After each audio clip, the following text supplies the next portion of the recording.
Kalau seorang ibu juga misalkan menderita kelainan metabolisme, diabetes misalnya, diabetes mellitus,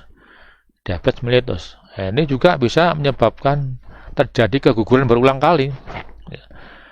Ada pernah saya dapatkan seorang ibu itu keguguran sampai 5 kali ya, belum pernah punya anak. Ternyata saya periksa suatu diabetes ya. Setelah kita kontrol diabetesnya, ya di follow up, normal gula darahnya, dia hamil lagi. Begitu hamil, maka harus tetap kita kita manage gula darahnya agar terus normal dan bayinya berkembang. Dan ini ada dua mekanisme yang harus kita waspadai pada perkembangan bayi ibu dengan diabetes ya.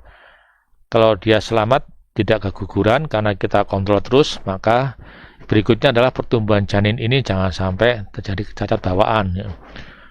Kenapa? Pada hiperglikemi pada ibu yang mengalami diabetes mellitus juga risiko terjadinya cacat bawaan pada bayinya ya. Dan pertumbuhan bayi ya kadang-kadang menjadi besar ya, hanya besar ya, bayinya bisa lebih dari 5 kilo gitu.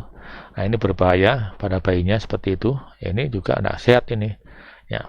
Atau justru kadang-kadang karena diabetes yang kronis banget sehingga mengalami kerusakan pada plasentanya, bayinya jadi kurus, kecil banget, tidak berkembang, kurang gizi, IUGR namanya ya, intrauterine growth retardation.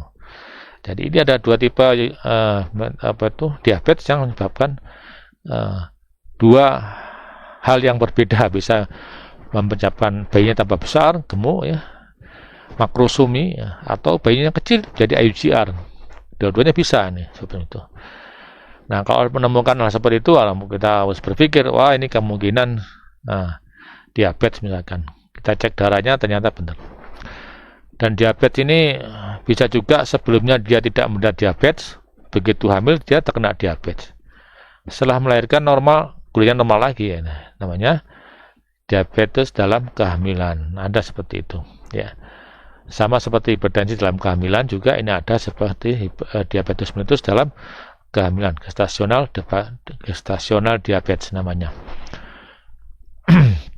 Nah, tadi sebab-sebab karena keguguran karena diabetes ya.